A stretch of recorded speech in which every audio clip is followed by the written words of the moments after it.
quote, "I did not arrest him in the Maldives. I arrested him when he landed in Guam," end quote.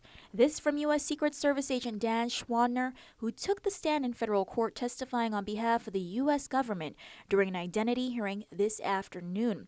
As we've been reporting, accused Russian hacker Roman Selevnez was arrested by U.S. authorities earlier this month and detained at the Department of Corrections here on Guam. He faces multiple counts of identity fraud in Washington state. Earlier today, District Court of Guam Chief Judge Francis Tidinko Gatewood denied defense's motions to discharge and release Selevnez and continue the hearing in order to receive more information from the federal government. As a result of the denied motions, the court returned this afternoon to determine whether or not the Roman Selevnez here on Guam is in fact the one named in the superseding indictment in Washington on fraud charges. If in fact he is, he will be moved to that jurisdiction. According to Schwanner, U.S. Secret Service arrived in Maldives with a warrant of arrest issued by the U.S., a grand jury indictment, and a red notice issued by International Police or Interpol for Selevnez. Schwanner testifies that the country of Maldives is one of the 190 members of Interpol and that U.S. Secret Service traveled to the island nation to confirm Selevnez's location as well as present the red notice to Maldivian authorities who could determine how best to proceed. The red notice included the defendant's name and other identifying particulars. Schwanner says that U.S. Secret Service had a, quote, coordinated effort with Maldivian authorities for Selevnez's arrest as his profile matched that of the defendant, including a mole located just below his left eye. The agent states that Selevnez was called into the tourist police station at the Maldives airport and asked to sit on a couch. He was then handcuffed with Schwanner's handcuffs. What he claims was not an arrest, as he reports Selevnez, quote, could walk freely and, quote, handcuffs were in front.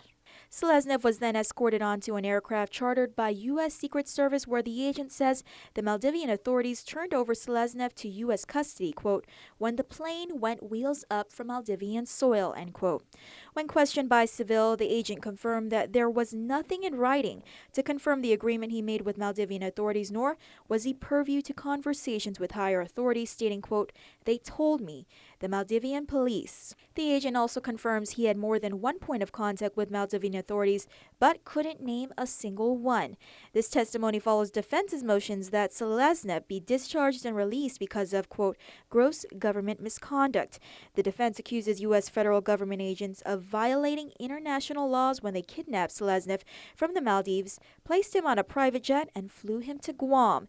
Earlier today, the defense provided media with their response to Chief Judge Francis Tidinko Gatewood's action to deny their motions. Of course, it's disappointing, but she did preserve the issue for later if it turns out that Mr. Selevnez goes back to Washington. So I think it's an issue that will continue to come up in this case. We hope that the judge in Washington will have a more complete evidentiary record than we were able to present here.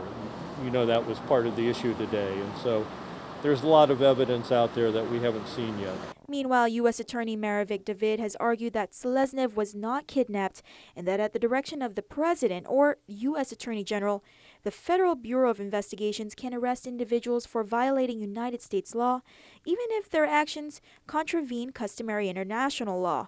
Selevnez is described by the U.S. Secret Service as one of the world's most prolific traffickers of stolen information. He is accused of hacking onto computer servers worldwide to facilitate his multi-million-dollar illegal operation, which involves stolen credit card data.